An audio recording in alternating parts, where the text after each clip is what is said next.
In 2007, 7 agencies went out on strike. These strikes affected the lives of nearly 2,000 people.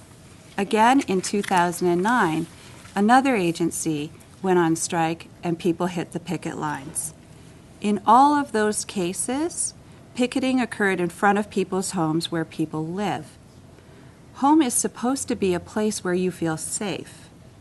Home is supposed to be a place where you are surrounded by people who keep you safe and love you and care about you, your family, your friends, and your neighbors. We're talking about people who live in neighborhoods just like you and I do. Imagine if you were to wake up tomorrow and open the curtains and there are people, a dozen picketers outside of your neighbor's home. Or worse, outside of the home of one of your loved ones. The stories are absolutely shocking. I'm going to ask Melissa to speak to a couple of those stories and tell us what it looked like. Melissa? Thank you, Kimberley. I'm here to talk about what goes on, the strikes, picketing, in front of people's homes. Picketers stop you from leaving your home, and people are afraid of the picketers and do not feel safe. Some people say they could sleep at night and could not really trust their staff anymore. Picketers could shine a laser light in the window, knowing that the people who live in the home have seizures. Picketers put people's lives at risk by delaying medication being delivered to them. Picketing is very loud and disturbing. The noise goes on day and night. Picketers yell over blowhorns and call you scab.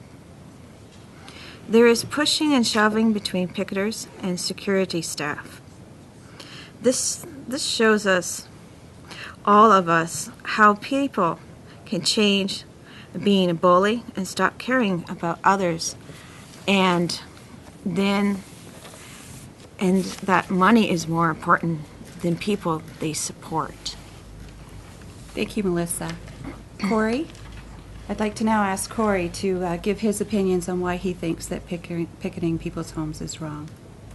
Thank you, Kimberley. I would like to take this opportunity to thank Celia Jones, MPP. This is a really important issue, and we thank you for bringing forward Bill 83 to stop picketing in front of people's homes. You have heard from Melissa what happens during a strike. I want to explain why it is wrong. First, I want to be clear. We believe in a union's right to strike. What we don't believe in is the picketing in front of people's homes. No one should have to live like this. No person in this room would tolerate picketers outside their home.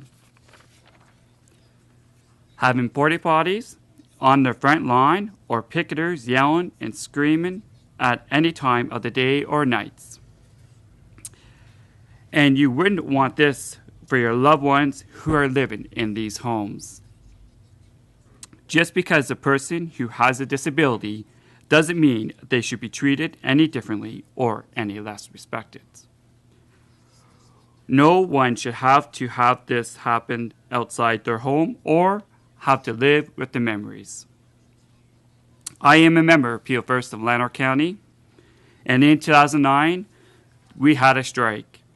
Peel First of Lanark County was able to convince the union that picketing in front of people's homes was wrong, and they stopped.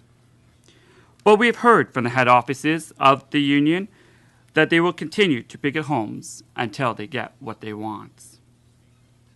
In 2011, it is estimated that more than 50 agencies could go on strike.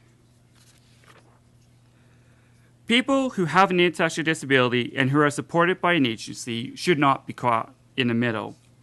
We should not be caught in the crossfire of this labor dispute. It's just plain wrong. We are here today to ask MPPs to please support Bill 83. Thank you, Kory. I introduced myself earlier as the Director of Community Development with Community Living Ontario, but I would also like to identify myself as an advocate for those people who are either afraid or unable to speak up on this issue for themselves. I witnessed the harm that was caused to people during the strikes of 2007 and 2009, and I too believe that picketing must stop in front of people's homes. This is not a labor management issue. Quite frankly, this is a human rights issue. You'll notice to my far left, there is actually an empty chair today. We asked people who experienced picketing in front of their homes to come and share their stories and their experiences with us and with you today. But to be honest about it, they're too frightened. Once they leave here, they go back to that very home and back to those very staff that picketed in 2007 and 2009. People feel far too vulnerable. So what we're going to do today is read a couple of excerpts from a book called Behind Closed Curtains. It's a compilation of people's experiences of having their homes picketed and their lives disrupted. Copies are also included in the media kits. Melissa? The one person said, "They shouldn't be on my property. There was garbage and cigarette butts and porta potties in front of my yard." Someone else said, "The staff were yelling and swearing. They were right in front of my home. It was loud that no one could sleep all night long, and the neighbors could not sleep either." Another comment was, "Picketing centered us out. Everyone now knows where we live. We are supposed to be fitting in. I ask you, how is this helpful? What about confidentiality?"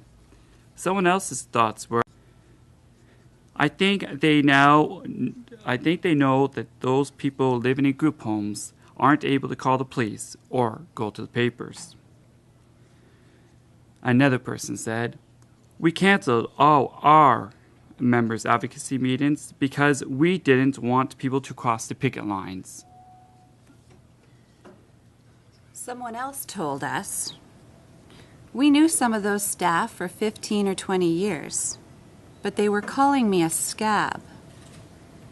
Another comment, "The people who lived in one of the houses, they can't talk, but we know they couldn't even sit on their front porch because of the picketers." And one final comment that I'd like to leave you with, no one said sorry.